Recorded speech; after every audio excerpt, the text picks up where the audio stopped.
إن الحمد لله نحمده ونستعينه ونستغفره ونعوذ بالله من شرور أنفسنا ومن سيئات أعمالنا من يهده الله فلا مضل له ومن يضلل فلا هادي له وأشهد أن لا إله إلا الله وحده لا شريك له وأشهد أن محمدًا عبده ورسوله يا أيها الذين آمنوا اتقوا الله حق تقاته ولا تموتن إلا وأنتم مسلمون يا أيها الناس اتقوا ربكم الذي خلقكم من نفس واحدة وخلق منها زوجها وبث منهما رجالا كثيرا ونساء واتقوا الله الذي تساءلون به والأرحام إن الله كان عليكم رقيبا يا أيها الذين آمنوا اتقوا الله وقولوا قولا سديدا يصلح لكم أعمالكم ويغفر لكم ذنوبكم ومن يطع الله ورسوله فقد فاز فوزا عظيما أما بعد فإن خير الحديث كتاب الله وخير الهدي هدي محمد صلى الله عليه وسلم وشر الأمور محدثاتها وكل محدثة بدعة وكل بدعة ضلالة وكل ضلالة في النار اللهم صل على محمد وعلى آل محمد كما صليت على إبراهيم وعلى آل إبراهيم إنك حميد مجيد اللهم بارك على محمد وعلى آل محمد كما باركت على إبراهيم وعلى آل إبراهيم إنك حميد مجيد رب اشرح لي صدري ويسر لي أمري واحلل عقدة من لساني يفقه قولي سبحانك لا علم لنا إلا ما علمتنا إنك أنت العليم الحكيم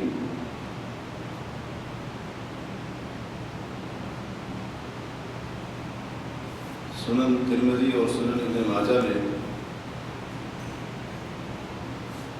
ام المؤمنین سیدہ عائشہ صدیقہ رضی اللہ تعالی عنہا سے مروی ہے،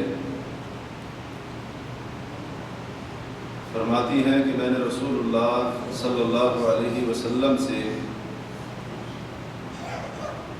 اس آیت کے متعلق سوال کیا، والذین یؤتون ما آتوا وقلوبهم وجلة۔ اللہ تعالیٰ اپنی کتاب میں فرماتا ہے، اہل ایمان کی تعریف کرتے ہوئے، اپنے نیک بندوں کے اوصاف بیان کرتے ہوئے اللہ نے ان کا ایک وصف یہ بھی بیان کیا کہ ایمان والے یا نیک لوگ وہ ہوتے ہیں جو اللہ کے راستے میں دیتے ہیں، خرچ کرتے ہیں، جو بھی دیتے ہیں، لیکن ان کی حالت یہ ہوتی ہے کہ ان کے دلوں میں اللہ کا ڈر اور خوف ہوتا ہے۔ میں نے دریافت کیا کہ کیا اس آیت سے مراد وہ لوگ ہیں جو شراب پیتے ہیں اور چوری کرتے ہیں؟ نبی صلی اللہ علیہ وسلم نے فرمایا، اے صدیق کی بیٹی، اس سے وہ لوگ مراد نہیں ہیں جو تو نے سمجھے ہیں، وَلَكِنَّهُمُ الَّذِينَ يَصُومُونَ وَيُصَلُّونَ وَيَتَصَدَّقُونَ۔ اس آیت سے مراد وہ لوگ ہیں جو روزے بھی رکھتے ہیں، نماز بھی پڑھتے ہیں اور صدقہ بھی کرتے ہیں، لیکن اس کے ساتھ ساتھ ان کو یہ ڈر رہتا ہے کہ کہیں ہماری کسی غلطی اور کوتاہی کی بنا پر ہمارا روزہ، ہماری نماز اور ہمارا صدقہ قبول نہ کیا جائے۔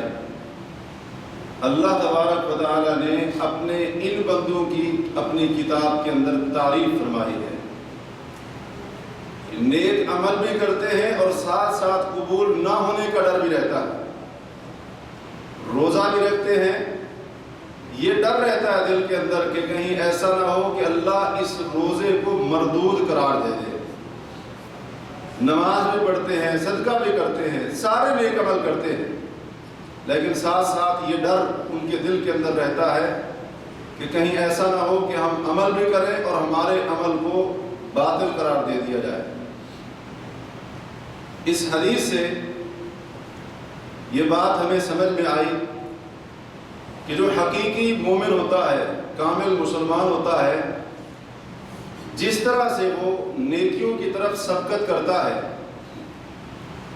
ایسے کام کرنے کی کوشش کرتا ہے جو اسے اللہ کے قریب کرنے والے ہیں، اسی طرح وہ اس بات سے بھی ڈرتا ہے کہ کہیں اس کے عمل کو رد نہ کر دیا جائے، کہیں اس کا عمل غیر مقبول اللہ کے نزدیک نہ ٹھہرے. اس چیز کا بھی اس کو ڈر رہتا ہے. اور جب ہم سلف صالحین کی زندگی کو دیکھتے ہیں تو اس بارے میں بہت ساری مثالیں ان کی سیرت کے اندر ہمیں دیکھنے اور پڑھنے کو ملتی ہیں. حضرت ابو الدرداء رضی اللہ عنہ جیسے عظیم صحابی یہ کہا کرتے تھے اگر مجھے اس چیز کا علم ہو جائے کہ اللہ نے میری ایک نماز کو قبول کر لیا ہے تو یہ مجھے دنیا و مافیہ سے بہتر ہے. اگر مجھے اس چیز کا پتہ چل جائے کہ میری ایک نماز اللہ کے یہاں قبول ہو چکی ہے تو ایک نماز کا قبول ہونا میرے نزدیک دنیا و مافیہ سے بہتر ہے، کیونکہ اللہ اپنی کتاب کے اندر فرماتا انما یتقبل اللہ من المتقین، اللہ تعالیٰ پرہیزگاروں کے عمل کو قبول کرتا ہے. اور حضرت فضالہ بن عبید رضی اللہ تعالیٰ عنہ یہ بھی صحابی ہیں، یہ فرمایا کرتے تھے کہ اگر مجھے اس چیز کا پتہ چل جائے کہ میرے اعمال میں سے ذرہ برابر عمل کو بھی اللہ نے قبول کر لیا ہے تو یہ چیز میرے نزدیک دنیا و مافیہ سے بہتر ہوگی، کیونکہ اللہ فرماتا ہے انما یتقبل اللہ من المتقین. یعنی صحابہ کرام جیسی عظیم ہستیاں بھی ان کو اس چیز کا ڈر رہتا تھا کہ کہیں ہماری چھوٹی سی کوتاہی کی وجہ سے ہمارا عمل رد نہ کر دیا جائے. اور یہ ایمان کی نشانی ہے، یہ ایمان کی نشانی ہے اور کامل مومن کی یہ علامت ہے کہ عمل کر کے وہ یہ نہیں سمجھتا ہے کہ میری نیکی قبول ہو چکی ہے، میرا عمل قبول ہو چکا ہے، اور پھر اس کے اوپر وہ اپنا جو بدلہ بنتا ہے، جزا بنتی ہے، وہ سوچنا نہیں شروع کر دیتا. بلکہ جو سچا مومن ہوتا ہے نیکی کرنے کے بعد اس کو اس کی قبولیت کے بارے میں فکر لاحق ہوتی ہے کہ پتہ نہیں قبول ہوئی یا نہیں ہوئی. اسی طرح تابعین کو آپ دیکھیں، تبع تابعین کو دیکھیں، بعد کے اسلاف کو دیکھیں تو ان کی زندگی کے اندر بہت ساری ایسی مثالیں ہمیں ملتی ہیں کہ وہ لوگ عبادتیں کرنے کے بعد اس چیز کا ڈر اور خوف اپنے دل کے اندر بٹھا لیا کرتے تھے کہیں ہماری یہ عبادت نہ مقبول نہ ٹھہرائی جائے، اس عبادت کی قبولیت کے اندر کوئی رکاوٹ پیدا نہ ہو جائے. عبد العزیز بن ابی رواد رحمہ اللہ یہ فرماتے ہیں کہ میں نے سلف صالحین کو اس حالت کے اندر پایا، اس حال کے اندر پایا کہ وہ عبادت کے اندر، نیک عمل کے اندر بہت کوشش کرتے تھے، محنت بہت کرتے تھے عمل صالح کے اندر، لیکن جب عبادت سے فارغ ہوتے یہ پریشانی ان کو لاحق ہو جاتی تھی کہ پتہ نہیں عمل قبول ہوا ہے کہ نہیں ہوا. محنت بھی بہت کرتے تھے اور پھر بعد میں ان کو یہ غم لاحق ہو جاتا تھا قبول ہوا کہ نہیں ہوا، قبول کیا جائے گا یا رد کیا جائے گا. اس چیز کا غم اور پریشانی ان کے دل کے اندر بیٹھ جایا کرتی تھی. امام ابن جریر طبری رحمہ اللہ نے سورہ مائدہ کی آیت نمبر 27 کی تفسیر کے اندر یہ واقعہ ذکر کیا ہے کہ عامر بن عبداللہ العنبری جو بہت بڑے تابعی تھے، جب ان کی وفات کا وقت قریب آیا تو وہ رونے لگے. جو حاضرین تھے انہوں نے سوال کیا، پوچھا کہ آپ کس بات کے اوپر رو رہے ہیں؟ آپ کے اندر تو فلاں صفت سی، فلاں خوبی تھی، فلاں نیکی تھی، فلاں عمل کیا آپ نے، کہا کہ میں اس بات کے اوپر رو رہا ہوں کیونکہ میں اللہ کو اپنی کتاب کے اندر یہ فرماتے ہوئے سنتا ہوں انما یتقبل اللہ من المتقین، اللہ پرہیزگاروں کے عمل کو قبول کرتا ہے۔ میرے رونے کی وجہ یہ ہے پتہ نہیں میرے وہ عمل قبول ہوئے یا نہیں ہوئے، اسی وجہ سے مجھے اس بات کے اوپر رونا آ رہا۔ یہ سلف صالحین کا طریقہ ہے کہ عبادت کرنے کے بعد، عمل کرنے کے بعد وہ اس بات سے ڈرا کرتے تھے کہ کہیں ان کا یہ عمل رد نہ کر دیا جائے، اس کے ثواب سے محروم نہ کر دیا جائے اور ان کی اس نیکی کو ضائع نہ کر دیا جائے۔ اور ایسے لوگوں کی اللہ نے اپنی کتاب کے اندر تعریف کی۔ یہی وجہ تھی کہ اہل ایمان جب بھی کوئی عمل کرتے اس عمل سے فارغ ہو جانے کے بعد اللہ سے اس عمل کی قبولیت کی دعائیں کرنا شروع کر دیتے تھے۔ اور یہ مخلوق میں سے، کائنات میں سے سب سے بہترین ہستیاں انبیاء اور رسول کا طریقہ ہے۔ رب کائنات نے سورۃ البقرہ میں حضرت ابراہیم اور حضرت اسماعیل علیہ السلام کا ذکر فرمایا اور ذکر کرتے ہوئے یہ بات بھی ارشاد فرمائی وَإِذْ يَرْفَعُ إِبْرَاهِيمُ الْقَوَاعِدَ مِنَ الْبَيْتِ وَإِسْمَاعِيلُ رَبَّنَا تَقَبَّلْ مِنَّا إِنَّكَ أَنْتَ السَّمِيعُ الْعَلِيمُ۔ اس بات کو یاد کرو جب ابراہیم بھی اور اسماعیل بھی اللہ کے گھر کی بنیادوں کو بلند کر رہے تھے، کعبۃ اللہ کو تعمیر کر رہے تھے، اللہ کے گھر کو بنا بھی رہے تھے، دعا بھی کر رہے تھے، کیا ربنا تقبل منا، اے اللہ ہم سے اس عمل کو، نیکی کو قبول کر لے، بے شک تو ہی سننے والا ہے، جاننے والا ہے۔ اور حضرت ابراہیم علیہ السلام کی دعا کو اللہ نے سورہ ابراہیم میں ذکر کیا ہے، رب اجعلنی مقیم الصلاۃ ومن ذریتی ربنا وتقبل دعا، اے اللہ مجھے بھی نماز قائم کرنے والا بنا، میری اولاد کو بھی نماز قائم کرنے والا بنا، اور اے اللہ میری دعا کو قبول فرما، میری دعا کو قبول فرما۔ دعائیں تو ہم کرتے ہیں لیکن دعا کے اندر یہ دعا نہیں کرتے اللہ میری دعا قبول فرما۔ حضرت ابراہیم علیہ السلام اللہ کے سامنے ہاتھ اٹھائے ہوئے اور ساتھ ساتھ اللہ سے دعا کریں اللہ میری دعا کو بھی قبول فرما۔ اور یہی طریقہ سید الاولین والآخرین جناب محمد رسول اللہ صلی اللہ علیہ وسلم کا تھا۔ آپ علیہ الصلوۃ والسلام کی سنت کو اٹھائیں، آپ کی حدیث کو پڑھیں، متعدد مقامات پر نبی علیہ الصلوۃ والسلام اللہ سے اعمال کی قبولیت کی دعا کیا کرتے تھے۔ مثال کے طور پر جب بندہ سجدہ تلاوت کرتا ہے اس میں جو نبی علیہ الصلوۃ والسلام نے دعا سکھائی ہے سجدہ تلاوت کے اندر، اس کے آخری الفاظ یہ ہے وَتَقَبَّلْهَا مِنِّي كَمَا تَقَبَّلْتَ مِنْ عَبْدِكَ داؤد علیہ السلام، اے اللہ اس سجدے کو مجھ سے ویسے قبول فرما جیسے تم نے اپنے بندے داؤد علیہ السلام سے سجدے کو قبول کیا تھا۔ نبی صلی اللہ علیہ وسلم سجدے میں سر رکھا ہوا، پیشانی کو رکھا ہوا اور اللہ سے قبولیت کی دعا کر رہے۔ حضرت عائشہ صدیقہ رضی اللہ تعالیٰ عنہ فرماتی ہے کہ اللہ کے رسول صلی اللہ علیہ وسلم نے جب عید الاضحیٰ کے موقع پر جانور کو ذبح کرنا چاہا اور اسی طرح سے اس کو قربان کرنا چاہا، اس کو قربان کرتے ہوئے آپ نے یہ فرمایا تھا بسم اللہ، اللہ کے نام سے شروع کرتا ہوں، فرمایا اللہم تقبل من محمد ومن آل محمد ومن امت محمد، اے اللہ اس قربانی کو اپنے نبی محمد سے قبول فرما صلی اللہ علیہ وسلم، اور محمد کے گھر والوں سے بھی، امت محمد سے بھی قبول فرما۔ قربانی بھی دے رہے ہیں، جانور کے گلے پر چھری چلا رہے ہیں اور ساتھ ساتھ اللہ سے قبولیت کی دعائیں کر رہے ہیں۔ اسی طرح نبی صلی اللہ علیہ وسلم کی عادت مبارکہ تھی کہ آپ علیہ الصلوۃ والسلام روزانہ فجر کی نماز کے بعد، فجر کی نماز سے فارغ ہونے کے بعد ایک مرتبہ اللہ سے یہ دعا کیا کرتے تھے، کیا اللہم انی اسألک علما نافعا ورزقا طیبا وعملا متقبلا، اے اللہ میں تجھ سے ایسے علم کا سوال کرتا ہوں جو مجھے فائدہ دے، رزق حلال کا سوال کرتا ہوں، وعملا متقبلا، اور ایسے عمل کا سوال کرتا ہوں جو تیرے ہاں قبول بھی ہو جائے، ایسے عمل کا سوال کرتا ہوں جو تیرے ہاں قبول کیا جائے۔ نبی صلی اللہ علیہ وسلم روزانہ فجر کی نماز کے بعد حضرت ام سلمہ رضی اللہ عنہ فرماتے ہیں، سنن نسائی کی حدیث ہے، اللہ کے رسول روزانہ 1 مرتبہ اللہ سے دعا کیا کرتے تھے، ایسے عمل کی توفیق دینا جو عمل قبول بھی کیا جائے، جو عمل اللہ کے یہاں مقبول ٹھہرے۔ نبی صلی اللہ علیہ وسلم روزانہ اللہ سے دعا کر رہے ہیں۔ اسی طرح نبی علیہ الصلوۃ والسلام سے ایک طویل دعا مروی ہے، اس کے اندر یہ الفاظ بھی ہیں، رب تقبل توبتی واغسل حوبتی، اے اللہ میری توبہ کو قبول کر، میرے گناہوں کو دھو دے، میری توبہ کو قبول کر۔ نبی علیہ الصلوۃ والسلام توبہ کی قبولیت کی بھی اللہ سے دعا کر رہے ہیں۔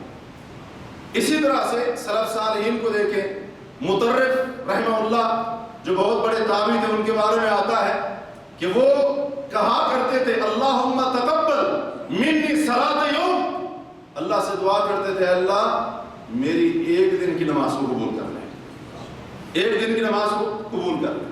اللہم تقبل منی صوم یوم، اے اللہ میرے 1 دن کے روزے کو قبول کر لیں۔ اللہم تقبل منی حسنہ، اے اللہ میری 1 نیکی کو شرف قبولیت سے نواز دے۔ ایک نیکی، ایک نماز، ایک روزہ عبادت نام لے لے کر اللہ سے دعائیں کرتے تھے، اے اللہ میری فلاں نیکی کو قبول کر، میری فلاں عبادت کو قبول کر۔ اور آج ہماری یہ حالت ہوتی ہے کہ روزہ رکھ لیا تو ہم تو کسی کو چھوڑتے نہیں ہیں، اتنا تکبر آ جاتا ہے، اتنا تعجب آ جاتا ہے، بندہ گویا کہ سمجھتا ہے کہ میں نے اللہ کے اوپر احسان کر دیا۔ نہیں، یہ صحابہ کا طریقہ، یہ سلف کا طریقہ، اللہ کے نیک بندوں کا طریقہ، عبادت کرنے کے بعد اللہ سے دعائیں کر رہے تھے۔ نبیوں کا یہی طریقہ، اللہ سے دعائیں کر رہے ہیں، ہاتھ اٹھا کر گڑ گڑا کر اللہ ہم نے جو نیکیاں کی ہیں ان کو قبول کر۔ عمر بن عبدالعزیز رحمہ اللہ کے بارے میں آتا ہے کہ جب وہ عید الفطر کا خطبہ دیا کرتے تھے تو اپنے اس عید کے خطبے کے اندر لوگوں سے مخاطب ہو کر فرمایا کرتے تھے، لوگوں تم نے 30 دن اللہ کے لیے روزہ رکھا، رمضان کی راتوں کے اندر قیام کیا، اور آج تم نکلے ہو نماز عید پڑھنے کے لیے، اللہ سے دعا کرو کہ اللہ تمہارے رمضان کے روزے اور قیام قبول کر لے۔ عمر بن عبدالعزیز رحمہ اللہ اپنے عید کے خطبے کے اندر لوگوں کو یہ نصیحت کیا کرتے تھے، آج فرمایا کرتے تھے آج قبولیت کی دعا کرنے کا دن ہے۔ اور ابن رجب رحمہ اللہ نے معلّہ بن فضل سے اس بات کو روایت کیا ہے، معلّہ بن فضل فرماتے ہیں کہ سلف صالحین کی عادت تھی کہ رمضان کے گزرنے کے 6 مہینے بعد تک اللہ سے دعائیں کیا کرتے تھے، اللہ جو عمل رمضان میں کیا تھا اس کو قبول کر لیں۔ 6 مہینے تک اللہ سے یہی دعائیں کیا کرتے تھے، ہمارے روزوں کو، ہماری عبادتوں کو، ہمارے قیام، تلاوت، جو بھی عمل کیا اسلاف کا یہ طریقہ تھا، رمضان کے 6 مہینے بعد تک اللہ سے دعا کرتے تھے، اللہ اس عمل کو قبول کر۔ یہ اہل ایمان کا طریقہ ہے۔ اور اسی طرح سے جو اللہ کے نیک بندے ان کا طریقہ ہے کہ وہ عمل کرنے کے بعد اپنے عمل کی قبولیت کے اللہ سے دعا کرتے ہیں۔ کیوں دعا کرتے ہیں؟ کیونکہ ان کو ڈر ہوتا ہے کہ کہیں ایسا نہ ہو ہمارا عمل مردود ہو جائے، اسی وجہ سے وہ اللہ سے دعائیں کرتے ہیں۔ اب اس چیز کا تو کسی کو پتہ نہیں ہے کہ کس کا عمل قبول ہوا یا نہیں ہوا، اس کا علم صرف اللہ کو ہے، اس بات کا علم صرف اور صرف اللہ کی ذات کو ہے کہ کس کا عمل قبول ہوا یا کس کا عمل قبول نہیں ہوا۔ کون بندہ ایسا ہے جس کے عمل کو شرف قبولیت سے نوازا گیا، اور کون ایسا شخص ہے جس کے عمل کو اللہ تبارک و تعالی نے رد کر دیا ہے، اس کا علم صرف اور صرف اللہ کی ذات کو ہے۔ اللہ تعالیٰ خود اپنی کتاب کے اندر فرماتے ہیں قُلْ كُلٌّ يَعْمَلُ عَلَى شَاكِلَتِهِ، اے محمد کریم صلی اللہ علیہ وسلم آپ ان سے کہہ دیجئے ہر بندہ اپنی نیت، اپنے طریقے اور اپنے دین کے مطابق عمل کرتا ہے۔ فَرَبُّكُمْ أَعْلَمُ بِمَنْ هُوَ أَهْدَىٰ سَبِيلًا، تمہارا رب ہی بخوبی جانتا ہے کہ تم میں سے کون بندہ زیادہ صحیح راستے والا ہے۔ اہدیٰ سبیلا کی ایک تفسیر تو یہی ہے کہ کون حق کے اوپر ہے اللہ کو پتا ہے، اور اس کی ایک تفسیر امام قرطبی رحمہ اللہ نے یہ بھی ذکر کی ہے کہ اس سے مراد یہ ہے اسرع و قبولا، کہ اللہ کو ہی اس چیز کا علم ہے کہ کس کا عمل اللہ کے یہاں جلدی قبول ہونے والا ہے۔ اس کا علم صرف اور صرف اللہ کی ذات کو ہے۔ کوئی گارنٹی کے ساتھ یہ نہیں کہہ سکتا ہے کہ فلاں کا عمل قبول ہو چکا ہے، فلاں کا عمل رد کیا جا چکا ہے، کیونکہ اس کا علم اللہ نے اپنے پاس رکھا ہے۔ لیکن علماء نے کچھ ایسی علامتیں اور نشانیاں ذکر کی ہیں کہ جن سے پتہ چلتا ہے، اگر بندہ ان کے اوپر غور کرے اور اگر وہ علامتیں اور نشانیاں بندے کے اندر پیدا ہو چکی ہیں تو بندہ سمجھ لے کہ میرا رمضان، میرا روزہ، میری عبادت، میری تراویح جو بھی میں نے رمضان کے اندر کیا وہ اللہ کے نزدیک قبول ہو چکا ہے۔ اہل علم نے، علماء نے کچھ نشانیاں ذکر کی، جیسے میں پہلے عرض کر چکا ہوں، اس کا حقیقی علم کس کو ہے؟ اللہ کو، لیکن کچھ نشانیاں ہیں۔ آئیے ان نشانیوں کے اوپر غور کرتے ہیں تاکہ ہم بھی معلوم کر سکیں کہ رمضان گزرنے کے بعد ہمارا شمار کس میں ہو رہا ہے، کامیاب لوگوں میں یا نقصان اٹھانے والوں میں، ہمارا شمار کس فہرست کے اندر آ رہا ہے، ان لوگوں کی فہرست میں جن کے عمل قبول ہو چکے یا ان کی فہرست میں جن کے عمل مردود ہو چکے، جن کے اعمال کو اللہ نے باطل قرار دے دیا ہے۔ رمضان، اس کے روزے، اس کی عبادتیں، اس کا قیام، یہ سب کچھ قبول کیے جانے کی سب سے بنیادی علامت جو علماء نے ذکر کی ہے وہ یہ کہ رمضان گزرنے کے بعد بندے کے اوپر تقویٰ اور پرہیزگاری کے آثار ظاہر ہو جائیں، پرہیزگاری کے آثار ظاہر ہو جائیں اور تقویٰ کے تقاضوں کو بندہ پورا کرنے لگ جائے۔ یہ پہلی نشانی ہے کہ اس بندے کا رمضان قبول ہو چکا ہے، کیونکہ اللہ تبارک و تعالیٰ نے اپنی کتاب کے اندر رمضان کے روزوں کو فرض کرنے کا مقصد کیا بیان کیا؟ یا ایھا الذین آمنوا کتب علیکم الصیام کما کتب علی الذین من قبلکم لعلکم تتقون۔ روزہ تم پر اس لیے فرض ہے تاکہ تمہارے اندر تقویٰ آ جائے، پرہیزگاری آ جائے۔ ماہ رمضان گزرنے کے بعد اگر بندے کے اندر تقویٰ اور پرہیزگاری پیدا ہو گئی ہے، اس بندے کے لیے خوشخبری ہے کہ اس نے رمضان کے روزوں کی فرضیت کا مقصد پورا کر دیا۔ اس کا مطلب یہ ہے اس کا رمضان اللہ کے یہاں قبول ہو چکا ہے۔ اور شیخ ابن عثیمین رحمہ اللہ سورۃ الحجرات کی اپنی تفسیر میں، سورۃ الحجرات کی تفسیر میں پہلے آیت کی تفسیر کے اندر فرماتے ہیں کہ تقویٰ کا معنی یہ ہوتا ہے، اللہ نے جو فرمایا واتقوا اللہ، اللہ سے ڈر جاؤ، اس کا مطلب یہ ہے کہ اپنے درمیان اور اللہ کے عذاب کے درمیان رکاوٹ بنا لو۔ اور یہ رکاوٹ کیسے بنے گی؟ دو چیزوں سے بنے گی، یعنی تقویٰ دو چیزوں کا نام ہے۔ ایک یہ کہ آپ ایسے عمل کریں کہ جو اللہ کو قریب کرنے والے ہیں اور اللہ نے ان کا حکم دیا، اور ایسے کام چھوڑ دیں جن سے اللہ نے روکا ہے، اور کیوں چھوڑیں؟ اللہ کے عذاب سے ڈر سے۔ یہ ہے تقویٰ اور پرہیزگاری۔ اس کے تقاضے کیا ہیں؟ تقویٰ اور پرہیزگاری کا تقاضا یہ ہے کہ ہم اپنے پیٹ کو حرام سے بچائیں، پیٹ کو حرام سے بچائیں۔ اگر رمضان گزرنے کے بعد بندہ ایک ایک لقمے کے اوپر غور کر رہا ہے، آمدنی کے ایک ایک پیسے اور حلالے کے اوپر غور کر رہا ہے، ایک ایک روپے اور ریال کے اوپر غور کر رہا ہے کہ میرے گھر میں، میرے اکاؤنٹ میں، میری تجوری کے اندر یہ جو پیسہ آ رہا ہے حلال کا ہے یا حرام کا ہے، حلال لے رہا ہے، حرام کو چھوڑ رہا ہے، وہ بندہ سمجھ لے اس کے اندر تقویٰ آ چکا ہے۔ یہ تقویٰ کا تقاضا ہے۔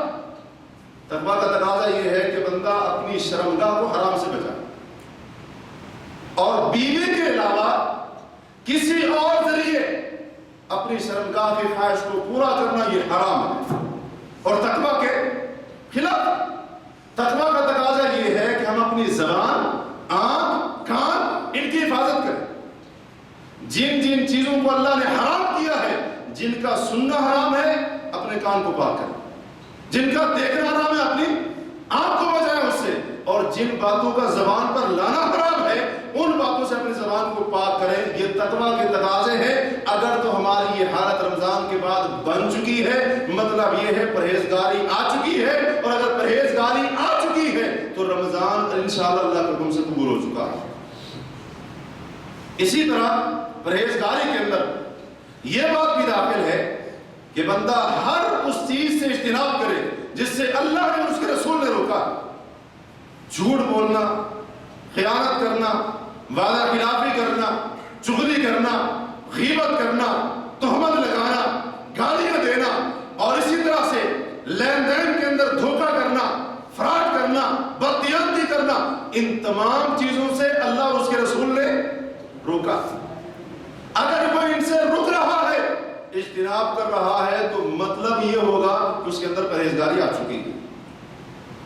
لیکن اگر رمضان گزرنے کے بعد فرائض کو ضائع کر رہا ہے، نمازوں کو ضائع کر رہا ہے، والدین کی نافرمانی کر رہا ہے، قطع رحمی کر رہا ہے، اسی طرح سے بیوی، اولاد اور دیگر لوگوں کے حقوق ان کو پامال کر رہا ہے، اسی طرح سے جھوٹ بولنا، خیانت کرنا، چغلی کرنا، وعدہ خلافی کرنا، بددیانتی کرنا، یہ سارے کے سارے کام اگر رمضان کے روزے رکھنے کے باوجود کر رہا ہے، رمضان گزر گیا، اس کی عادتوں کے اندر کوئی فرق نہیں آیا، اللہ کی قسم اس بندے کا رمضان اللہ کا قبول نہیں ہوا.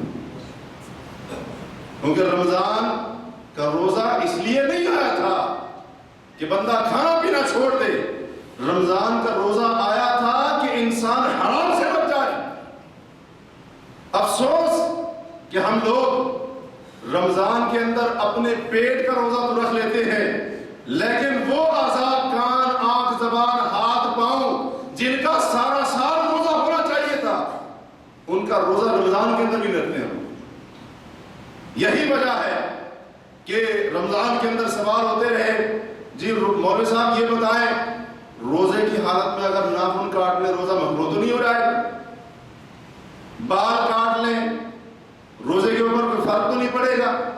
جی اگر کسی نے خوشبو لگا لی، بندے ایک دوسرے کو فتویٰ دیتے ہیں، جی روزہ آپ کا خراب ہو گیا، کسی نے نہا کر بھی لیا، بعض لوگ اتنی سختی کرتے ہیں.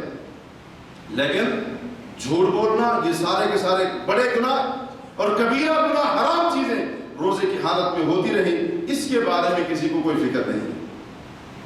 تو یہ پہلی علامت ہے کہ جس سے پتہ چلتا ہے کہ بندے کا رمضان قبول ہوا ہے یا نہیں ہوا ہے.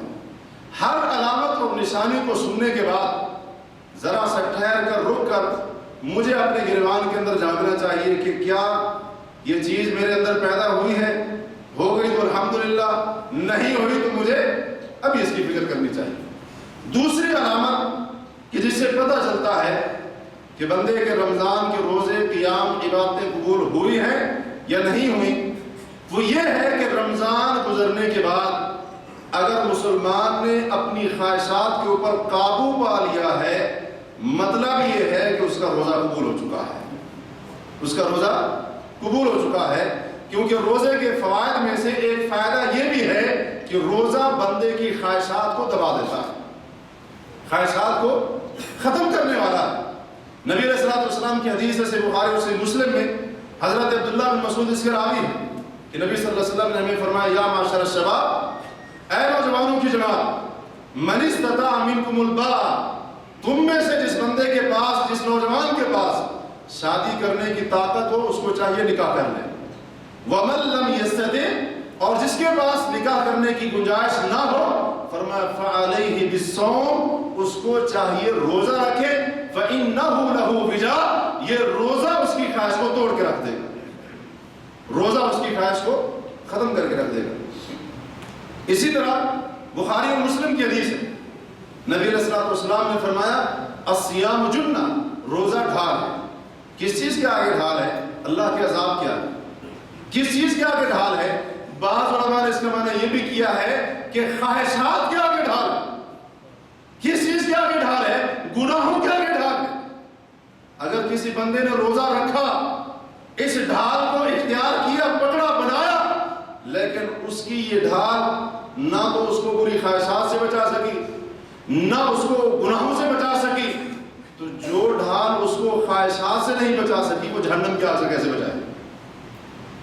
جس بندے کا روزہ اتنا کمزور ہے کہ بندہ روزہ رکھنے کے باوجود، رمضان کا پورا مہینہ روزے سے رہنے کے باوجود اپنی خواہشات کے اوپر قابو نہیں پا سکا، تو یہ روزہ اس کو جہنم کی آگ سے نہیں بچا سکتے.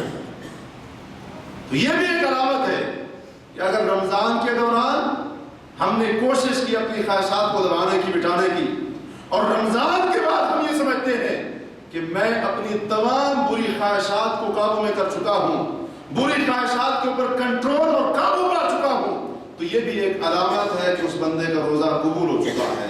کیونکہ روزے کا ایک فائدہ یہ بھی ہے کہ یہ بندے کی خواہشات کو ختم کرتا ہے. تیسری علامت رمضان کے قبول ہونے کی یہ ہے کہ بندے کے اندر صبر، تحمل اور قوت برداشت پیدا ہو جائے. کیونکہ رسول کریم صلی اللہ علیہ وسلم نے رمضان کے مہینے کا نام شہر الصبر رکھا ہے کہ رمضان کا مہینہ صبر کا مہینہ. اسی طرح سے اللہ کے رسول صلی اللہ علیہ وسلم نے روزے دار کو یہ تعلیم دی کہ اگر اسے کوئی گالی دے یا اس سے کوئی لڑائی جھگڑا کرنے کی کوشش کرے یا اس کے ساتھ کوئی جہالت کا طریقہ اختیار کرے، جہالت کا انداز اختیار کرے، تو اللہ کے رسول صلی اللہ علیہ وسلم نے روزے دار کو یہ تعلیم دی کہ وہ گالی کا جواب گالی سے نہ دے. اگر اس سے کوئی جھگڑ رہا ہے تو اس کا جواب جھگڑے میں نہ دے، بلکہ یہ کہے فَلْيَقُلْ إِنِّي صَائِمٌ إِنِّي صَائِمٌ، میں روزے سے ہوں، میں روزے سے ہوں. اب دیکھیں نا، تحمل، قوت برداشت، حلم، بردباری، کیسی بہترین تعلیم رسول کریم صلی اللہ علیہ وسلم اپنی اس حدیث کے اندر مسلمان کو دے رہے ہیں. لیکن جو بھی رمضان گزرا مجھے کسی نے بات کی نہیں، بندہ آگ بگولا ہو گیا. اس بندے نے رمضان کا جو روزہ تھا اس مقصد کو اس نے نہیں سمجھا. مصیبت آئی، واویلا کرنا شروع کر دیا. رمضان کا روزہ آیا تھا اس کے اندر صبر پیدا کرنے کے لیے. اس کو کوئی تکلیف آئی، اس نے شور مچانا شروع کر دیا. کوئی بھی مصیبت آئی، کوئی بیماری آئی، بے صبری کا مظاہرہ کیا.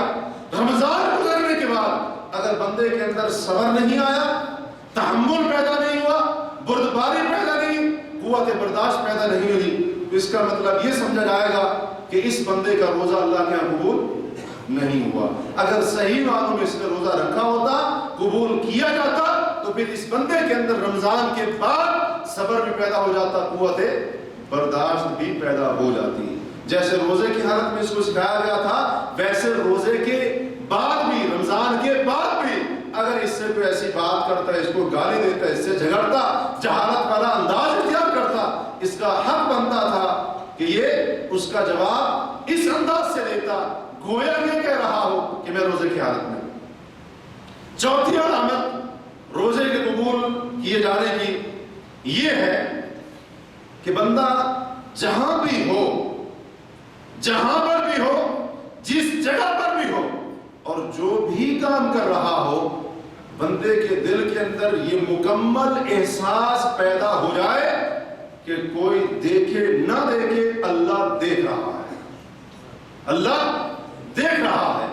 کیونکہ جب رمضان کا مہینہ تھا، گرمی کی شدت تھی، پیاس بھی بڑی ستاتی تھی، اور بڑا لمبا دن تھا، بھوک برداشت نہیں ہوتی تھی. حتیٰ کہ عصر کے بعد کا وقت ہے جس وقت کے اندر بندے کی ہمت جواب میں جایا کرتی تھی، اور یہ روزے دار اکیلا اپنے کمرے کے اندر بیٹھا ہوا ہے. اس کے کمرے کی فریج کے اندر کھانے کی چیز بھی ہے، جوس بھی پڑا ہے، ٹھنڈا ٹھنڈا پانی بھی پڑا ہے. فریج کا دروازہ کھول کر اٹھا کر پانی کیوں نہیں پیتا؟ ہے جی، کوئی دیکھ رہا ہے اس کو؟ کوئی دوست، کوئی رشتہ دار، کوئی اور انسان، کوئی نہیں دیکھ رہا اس کو. تنہائی کے اندر اس کے کمرے کا دروازہ بھی بند ہے، کوئی اس کو نہیں دیکھ رہا ہے. روزے کی حالت میں ہے، شدت کے ساتھ پیاس اور بھوک لگی ہے. پیاس کہتی ہے پانی پی لو، بھوک ستاتی ہے کچھ کھا لو، لیکن کیوں نہیں کھاتا؟ یہ سمجھتا ہے کوئی نہیں دیکھ رہا، میرا رب دیکھ رہا. تو یہ احساس رمضان گزرنے کے بعد بھی ہونا چاہیے، ہے جی، ہونا چاہیے. اگر یہ احساس پیدا ہو گیا تو سمجھ لیجیے روزہ قبول ہو. اللہ تبارک و تعالیٰ کیا فرماتے ہیں کہ نبی علیہ الصلوۃ والسلام کو اللہ نے حکم دیا، آپ ان لوگوں سے کہہ دیں ان تبدوا ما فی صدورکم او تخفوہ، اگر تم جو کچھ تمہارے سینوں کے اندر ہے اس کو ظاہر کرو یا اپنے سینوں دلوں کے اندر چھپاؤ، یعلمہ اللہ، اللہ سب جانتا ہے، اللہ تعالیٰ سب جانتا ہے۔ جو رب دل کے اندر جو بات، سینے کے اندر بات کھٹک رہی ہے، اگر انسان اس کو باہر نہ بھی نکالے، وہ رب اس کو بھی جانتا ہے، تو پھر بند کمرے کے اندر، تنہائی کے اندر میں اور آپ گناہ کریں، اس کو نہیں جانتا ہوگا؟ جانتا ہے اس کو۔ یہ احساس پیدا کر لیں۔ آپ دکان کے اوپر ہیں، گھر کے اندر ہیں، نوکری پر ہیں، ڈیوٹی پر ہیں، کوئی بھی کام کرنے سے پہلے، بالخصوص کوئی بھی غلط کام کرتے ہوئے، یہ احساس اپنے دل کے اندر جگائے رکھیں۔ کوئی دیکھے نہ دیکھے، دکان کا مالک دیکھے نہ دیکھے، کفیل دیکھے نہ دیکھے، وہ رب دیکھ رہا ہے، کیونکہ لا تأخذہ سنۃ ولا نوم، اس کو نیند بھی نہیں آتی، اس کو اونگ بھی نہیں آتی، وہ دیکھ رہا ہے، وہ سن بھی رہا ہے۔ اگر یہ احساس پیدا ہو گیا تو سمجھ لیجیے روزہ آپ پہ قبول ہو گیا۔ نبی علیہ السلام فرماتے ہیں اتق اللہ حیثما کنت، دنیا کے جس کونے کے اوپر بھی تو موجود ہو، اللہ سے ڈرتا ہے، جہاں پر بھی موجود ہو۔ یہ نہیں کہ مجلس کے اندر بیٹھا ہے تو اللہ سے ڈر رہا ہے، لیکن جب تنہائی اختیار کی، اللہ کا ڈر رہا ہی نہیں ہے اس کے دل کے۔ روزہ یہ سکھانے نہیں آیا، روزہ یہ سکھا رہا تھا تجھے اور مجھے، تو جہاں پر بھی ہو، اندھیروں کے اندر چھپ جائے، کتنا لوگوں سے، آنکھوں سے کیوں نہ چھپ جائے، کائنات کے رب سے تو نہیں چھپ سکتا ہے۔ اور عربی کا ایک شاعر بڑی بہترین بات کرتا ہے اپنے شعر کے اندر، کہتا ہے کہ اے بندے، جب تیرا نفس تجھے گناہ کے اوپر ابھارے، گناہ کرنے کی رغبت دلائے، تو اس نفس کو یہ کہہ دے، اس نفس کو مخاطب کر کے یہ کہہ دے کہ لوگ نہیں دیکھ رہے تو کیا ہوا، جس نے اندھیروں کو پیدا کیا وہ دیکھ رہا۔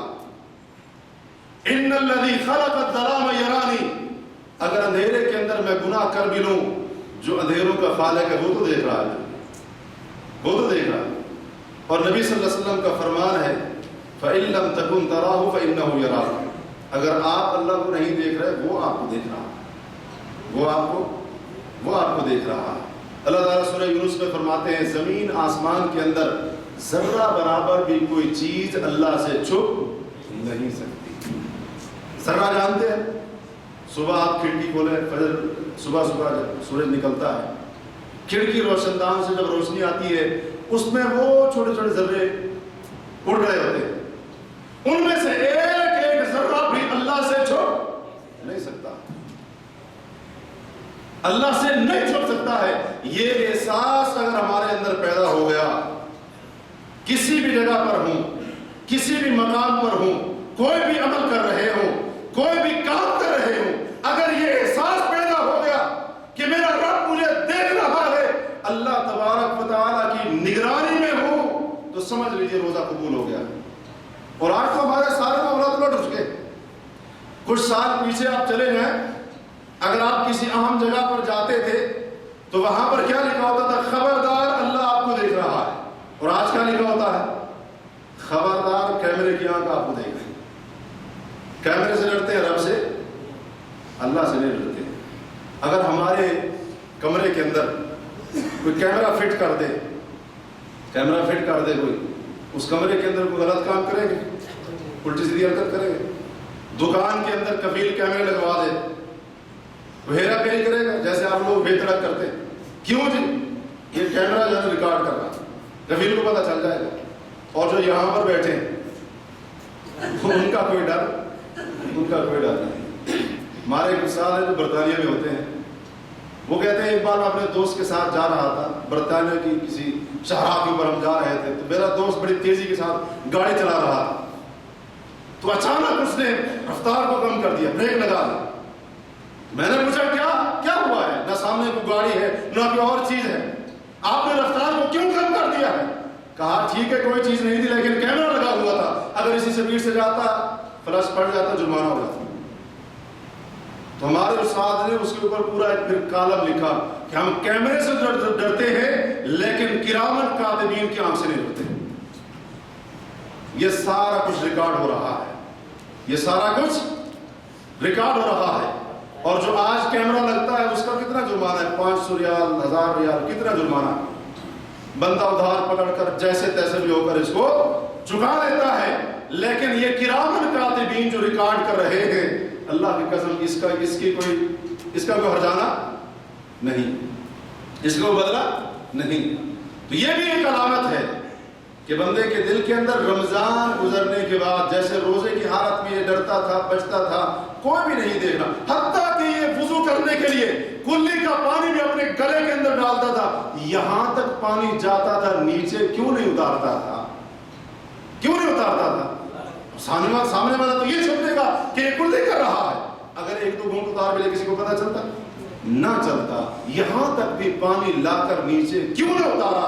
انسان کو نہیں پتہ چل سکتا، اللہ کو پتا ہے، وہ رب جانتا ہے۔ تو یہ احساس رمضان کے بعد بھی اگر باقی رہا، کوئی بھی غلط کام کرتے ہوئے، اور اللہ کی قسم آج ایک بات سن کر میں بڑا حیران ہوں، ایک بندے نے فون کیا کہ ایک بندے نے پہلے قسم اٹھائی تھی کہ میں فلاں کام نہیں کروں گا، غلط کام نہیں کروں گا، اللہ کی ایک صفت کی قسم اٹھائی، لیکن پھر انسان آخر اس کے اوپر خواہشات غالب آ گئی، وہ قسم اپنی توڑ بیٹھے، پھر اس نے قسم اٹھائی کہ اللہ مجھے تیرے چہرے انور کی قسم ہے، تیرے چہرے کی قسم ہے، میں دوبارہ یہ کام نہیں کروں گا۔ پھر اس بندے سے دوبارہ غلطی ہو گئی، اور وہ بندہ برائی کرنے کے بالکل قریب تھا، تیار تھا بالکل برائی کرنے کے لیے، لیکن اس کو اپنی قسم یاد آ گئی، اسی حالت میں اس نے برائی کو چھوڑ دیا، اسی حالت میں اس نے اپنی برائی کو، جو غلط کام کر رہا تھا، اس کو چھوڑ دیا۔ آخر کیا وجہ تھی؟ یہاں پر احساس پیدا ہوا، کوئی اگر نگرانی نہیں کر رہا ہے جی، کوئی دیکھ نہیں رہا، اور اسی طرح سے کوئی جاسوسی نہیں کر رہا، تو کیا ہوا؟ وہ اللہ دیکھ رہا ہے۔ اسی طرح سے ایک علامت رمضان کے روزوں کی قبولیت کی یہ بھی ہے کہ جو عبادتیں بندے نے روزوں کی حالت میں کی تھی، رمضان کے مہینے میں کی تھی، انہی عبادتوں کے اوپر رمضان کے بعد بھی قائم رہے، رمضان کے بعد بھی قائم رہے۔ اس کا بھی یہ مطلب سمجھا جائے گا کہ اس بندے کا روزہ قبول ہو چکا ہے، اس کا رمضان قبول ہو چکا ہے، اللہ تبارک و تعالی نے اس کی ان عبادتوں کو قبول کر کے اس کو ثابت قدمی دی ہے کہ رمضان کے بعد بھی یہ بندہ ان عبادات کے اوپر برقرار ہے۔ تو اگر ہم رمضان گزرنے کے بعد جو عبادتیں ہم نے رمضان کے اندر کی تھی ان پر ثابت قدم ہیں، ان کو جاری رکھے ہوئے ہیں، تو سمجھ لینا چاہیے کہ ہمارا رمضان، اس کی عبادت اللہ کے ہاں قبول ہو چکی ہے۔ یہ بھی ایک بہت بڑی علامت ہے، لیکن اکثر لوگ یہ استقامت، ثابت قدمی برقرار نہیں رکھ پاتے ہیں۔ رمضان ختم ہوا، عید کا چاند نظر آیا تو پھر میں تو کہتا ہوں نمازی عید کا چاند ہو جاتے ہیں، ایسے ہوتا ہے۔ وہ آپ نے میسج بھی سنے ہوں گے، پڑھے ہوں گے واٹس ایپ کے اوپر، وہ کسی نے میسج بنایا کہ ایک اعلان ہے، کچھ بہت سارے نمازی جو ہے مسجد سے گم ہو گئے ہیں، جو رمضان میں پہلے نظر آتے تھے اب نظر نہیں آتے۔ تو واقعی ایسی بات ہے، مسجدوں سے ہم گم ہو جاتے ہیں، اور کئی لوگ تو ایسے تھے جو مختلف جگہوں پر افطاریاں ہوتی تھی، کئی لوگ ایسے تھے، بہت بڑی تعداد لوگوں کی ایسی بھی ہوا کرتی تھی جن کے بارے میں ساتھیوں نے بتایا، ہم نے بھی دیکھا، وہ آتے تھے وہاں پر افطاری کرتے تھے اور چپکے سے کھسک لیتے تھے، نماز نہیں پڑھتے تھے، رمضان کے اندر بھی نماز نہیں پڑھتے تھے، لیکن رمضان گزرنے کے بعد اب دیکھ لیں آپ، رمضان کے اندر فجر کی نماز پر کتنی تعداد ہوتی ہے، اب کتنی ہوتی ہے، سمجھ آ جائے گی۔ تو اصل چیز یہ ہے، یہ بھی ایک علامت ہے کہ رمضان گزرنے کے بعد جو عبادتیں ہم نے اس ماہ مبارک میں کی تھی ان پر اگر ہم ثابت قدم ہیں، قائم ہیں، برقرار ہیں، تو سمجھ لیں رمضان اللہ کا قبول ہو چکا ہے۔ اگر وہ ساری کی ساری باتیں یا کچھ کے اندر کمزوری آ گئی، سستی آ گئی، تو پھر سمجھ لیجئے کہ معاملہ بڑا خطرناک بن چکا ہے، رمضان کی قبولیت میں خطرے میں آ چکی ہے۔ اور اللہ تبارک و تعالیٰ اکثر مسلمان آج سمجھتے ہیں رمضان جب آتا ہے ایسے ایسے لوگ جو کبھی بھی نماز نہیں پڑھتے ہیں، وہ بھی آپ دیکھیں کہ نماز پڑھ رہے ہوں گے، عبادتیں کر رہے ہوں گے، دیگر کام کرنے کی کوشش کریں گے، لیکن جو ہی رمضان گزرا تو پھر ان کی حالت وہی ہو جاتی ہے۔ شاید وہ لوگ سمجھتے ہیں کہ رمضان کے اندر ہم نے سب کچھ کرنا ہے، باقی 11 مہینوں میں ہمیں سب چیز کی چھٹی ہے، جبکہ اللہ فرماتا ہے وَاعْبُدْ رَبَّكَ حَتَّىٰ يَأْتِيَكَ الْيَقِينُ، کہ اپنے رب کی عبادت کرو. کب تک کرو؟ جب تک موت نہیں آتی. موت تک، جب تک آپ کی سانس چل رہی ہے، جسم کے اندر روح باقی ہے، اللہ کی عبادت تب تک کرنی. حسن بصری رحمہ اللہ شاہد کی تفسیر میں فرماتے ہیں لیس لعمل المؤمن اجر دون الموت، کہ موت سے پہلے مومن کے عمل کا کوئی مقرر وقت نہیں ہوتا. مرنے تک جو مومن ہوتا ہے وہ اپنے عمل کو کرتا رہتا ہے.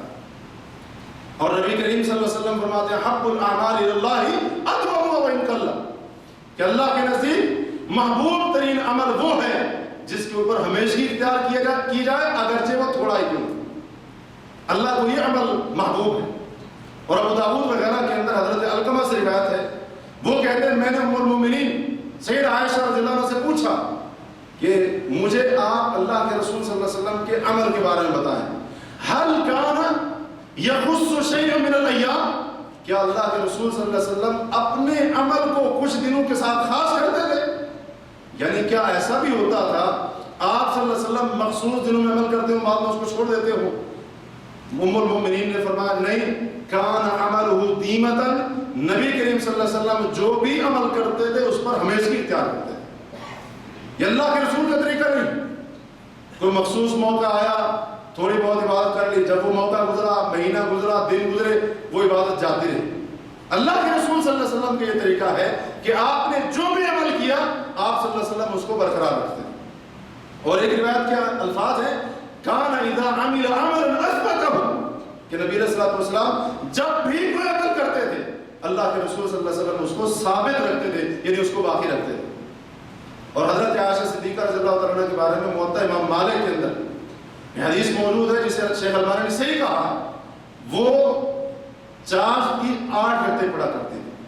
صلاۃ الضحیٰ، چاشت کی نماز جسے ہم کہتے ہیں، اس کی 8 رکعت پڑھا کرتی تھی اور فرمایا کرتی تھی لو نشرنی ابوائے ما ترکتہما، اگر میرے والدین مجھے آرے کے ساتھ چیر بھی کیوں نہ دیں تب بھی میں 8 رکعتیں نہیں چھوڑوں، ان 8 رکعتوں کو میں نہیں چھوڑوں. اور حضرت بلال رضی اللہ عنہ کی وہ معروف حدیث جو ہم نے کئی بار سنی ہے، نبی علیہ السلام نے پوچھا بلال کون سا ایسا عمل ہے جو اللہ کو اتنا محبوب اور پیارا ہے کہ جس کی بنا پر میں نے اپنے آگے آ کے آپ کے قدموں کی چلنے کی چاہت کو سنا جنت کے اندر، وہ عمل مجھے بتائیں. حضرت بلال نے کیا جواب دیا تھا؟ فرمایا اللہ کے رسول صلی اللہ علیہ وسلم کوئی اور عمل تو نہیں ہے، ہاں صرف ایک عمل ہے، جب بھی وضو کرتا ہوں تو ہر بار وضو کرنے کے بعد جتنا ہو سکتا ہے نفل پڑھتا ہوں. اور ایک روایت میں آتا ہے 2 رکعت پڑھتا ہوں، جب بھی وضو کرتا ہوں 2 رکعت پڑھتا ہوں. اس چیز کو میں نے کبھی نہیں چھوڑا. باقی اور کوئی عمل تو مجھے ایسا نظر نہیں آتا.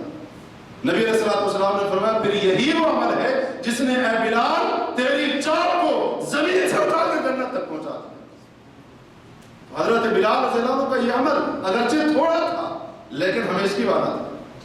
اور اس کے اوپر اور بھی کئی مثالیں اور دلائل موجود ہیں. تو یہ بھی ایک علامت ہے کہ رمضان گزرنے کے بعد جو عبادتیں ہم نے رمضان کے اندر کی تھیں ان کے اوپر ثابت قدم رہے.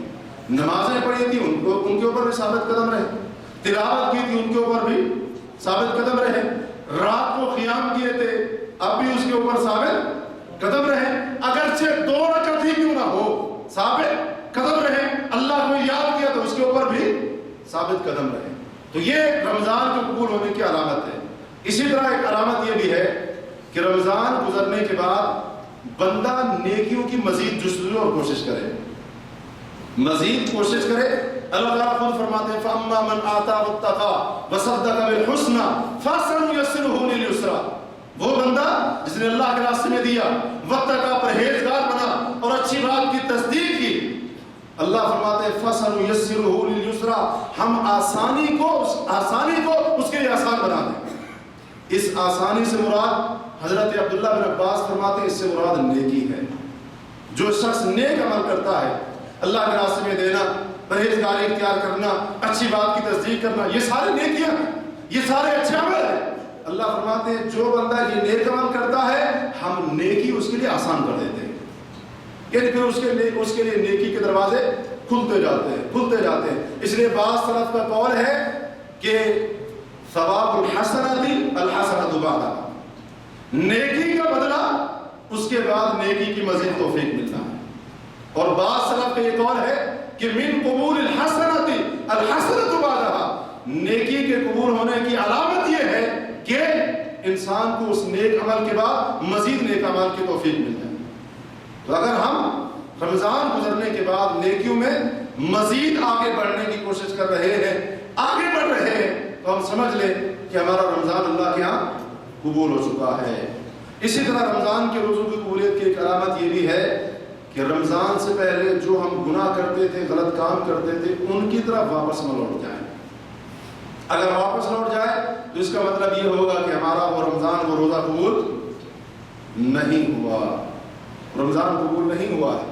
اللہ تعالیٰ فرماتے ہیں وَلَا تَكُونُوا كَالَّتِي نَقَضَتْ غَزْلَهَا مِن بَعْدِ قُوَّةٍ أَنْكَاثًا، لوگوں اس عورت کی طرح نہ ہو جاؤ جو چرخہ چلا کر محنت کرتی ہے اور اس سے دھاگا اور سوت بناتی ہے، پھر اتنی محنت کرنے کے بعد اس سوت کو کاٹنے کے بعد، دھاگے کو بنانے کے بعد اپنی محنت پر پانی پھیر دیتی ہے، اس سوت کو تار تار کر دیتی ہے، دھاگا بنا دیتی ہے. اللہ فرماتا اس عورت کی طرح نہ ہو جاؤ. دو بڑے تابعی امام مجاہد اور امام قتادہ اس آیت کی تفسیر میں فرماتے ہیں یہ مثال اس بندے کی ہے جو پہلے تو پکے وعدے کرے لیکن پھر اپنے وعدے کو توڑ دے. کہ ایسا نہ ہو کہ میں نے رمضان کے اندر، اس کی راتوں کے اندر، تاک راتوں کے اندر، آخری عشرے کے اندر اللہ سے بڑے پکے وعدے کہ اللہ میرے گناہ کو معاف کر دے، دوبارہ یہ گناہ نہیں کروں گا، لیکن جو ہی عید کا چاند نظر آیا دوبارہ اس گناہ کے اندر مبتلا ہو. اللہ فرماتا اس عورت کی طرح نہ ہو جو پہلے محنت کرتی ہے اپنی محنت کو خود ضائع کر دیتی ہے. اللہ سے وعدے کیے ہیں ان پر قائم رہنا ہے، گناہ چھوڑنے کا وعدہ کیا اس کے اوپر قائم رہنا ہے، توبہ کرنے کا وعدہ کیا اس کے اوپر قائم رہنا ہے. اگر اس پر باقی اور قائم ہے تو سمجھ لیجئے یہ بھی ایک علامت ہے اللہ نے ہمارے عمل کو قبول کر لیا ہے، رمضان کو قبول کر لیا ہے.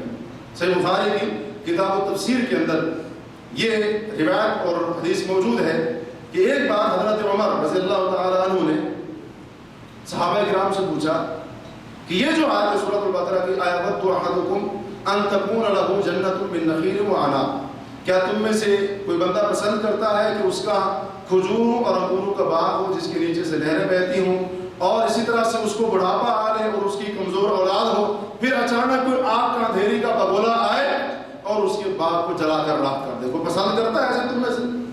حضرت عمر نے صحابہ سے پوچھا اس آیت سے کیا مراد ہے؟ صحابہ نے کہا کہ ہمیں نہیں پتا. اس طرح کی بات کہ حضرت عمر ناراض ہو گئے. فرمایا کہ سیدھی بات کرو، پتہ ہے کہ نہیں؟ پھر حضرت عبداللہ بن عباس سے پوچھا کہ اس سے مراد کیا ہے؟ حضرت عبداللہ بن عباس نے فرمایا یہ دراصل انسان کے عمل کی مثال ہے. حضرت عمر نے پوچھا کس عمل کی مثال ہے؟ حضرت عبداللہ بن عباس نے فرمایا بس مجھے یہ پتا ہے عمل کی مثال ہے. پھر حضرت عمر نے خود بیان فرمایا کہ اس آیت میں اللہ تبارک و تعالی نے ایک امیر بندہ اس کے عمل کی مثال کو بیان کیا ہے کہ وہ شخص پہلے نیکیاں کرتا ہے، اچھے اعمال کرتا ہے، پھر اللہ تبارک و تعالی شیطان کو بھیجتا ہے اور وہ شیطان اس کو گمراہ کرتا ہے، اس سے غلط کام کرواتا ہے، حتی اغرق عملہ، پہلے نیک کام کرتا تھا، بعد میں شیطان اس سے غلط کام کرواتا ہے حتیٰ کہ اس کے اعمال کو غرق کر کے رکھ دیتا ہے. یہ مثال اللہ نے اپنی کتاب کے اندر بیان کی ہے. اس کی مثال ایسے ہے جیسے بندے کا باغ ہو کھجوروں کا، انگور کا، اور اس کے پکے پکائے جس کا پھل تیار ہو، اس کے اتنی قیمتی باغ کو آ کر اندھیری آ کر آگ کا بگولا آ کر جلا کر راکھ کر دے. جیسے تم میں سے کوئی بندہ یہ پسند نہیں کرتا، ویسے تم میں سے ہر بندے کو چاہیے کہ نیکی کرنے کے بعد دوبارہ گناہ نہ کرے، کیونکہ وہ گناہ اس نیکی کو برباد کر کے رکھ دے گا. تو اگر ہم اس چیز کے اوپر قائم ہیں کہ ہم دوبارہ ان گناہوں کی طرف نہیں لوٹ گئے تو یہ بھی ایک نشانی ہے. ہم سمجھ لیں اللہ کے نزدیک ہمارا رمضان قبول ہو چکا ہے. تو یہ کچھ نشانیاں تھیں جو اہل علم نے، علماء نے اس حوالے سے ذکر کی ہیں. ان میں سے ہر ایک نشانی قابل غور ہے. مجھے اور آپ کو غور کرنا چاہیے، دیکھنا چاہیے کہ کیا واقعی ہماری ایسی حالت ہے، یہ نشانی ہمارے اندر ہے کہ نہیں ہے. اگر تو ہم ان چیزوں کے بارے میں کوتاہی کر چکے ہیں یا اب تک کر رہے ہیں، یاد رکھیے ابھی تک سانس باقی ہے، زندگی باقی ہے. توبہ کرنے سے بڑا گناہ بھی اللہ کے ہاں معاف ہو جاتا ہے. اللہ تبارک و تعالی نے سورج مغرب سے نکلنے سے پہلے تک توبہ کے دروازے کو کھول کر رکھا ہے۔ رب کائنات سے دعا کیجیے کہ اللہ وحدہ لا شریک نے جو بھی ہم سے رمضان کے اندر ہو سکا، اللہ تعالیٰ ان تمام نیکیوں اور اعمال کو اپنے ہاں شرف قبولیت سے نوازے، اور اللہ تبارک و تعالیٰ ہماری کسی کمی کوتاہی اور غلطی کی وجہ سے ہمارے نیک عمل کو ضائع نہ کرے، اور اللہ تبارک و تعالیٰ ہمیں ثابت قدم رکھے۔ اللہ تبارک و تعالیٰ ہمیں ان لوگوں میں سے نہ بنائے جو صرف رمضان کے اندر اپنے رب کو یاد کرتے ہیں لیکن رمضان گزرنے کے بعد اپنے رب کو بھول جاتے ہیں۔ اے اللہ ہمیں ان لوگوں میں سے نہ بنانا، بلکہ ہمیں ان لوگوں میں سے بنا دے جو ہمیشہ ہر حالت میں ہر جگہ پر ہر وقت تجھے یاد کرتے ہیں، پہلو پر لیٹے ہوں تب بھی تجھے یاد کرتے ہیں، کھڑے ہوں بیٹھے ہوں کام کے اندر مصروف ہوں، ہر حال کے اندر تجھے یاد کرتے ہیں۔ اے اللہ ہمیں اپنے ان نیک اور محبوب بندوں میں سے بنا دے، اور اے اللہ جب تک زندہ رکھنا اسلام پر قائم رکھنا، اور جب موت دینا ایمان کی حالت میں موت دینا۔ سبحانک اللہم و بحمدک اشہد ان لا الہ الا انت استغفرک و اتوب الیک۔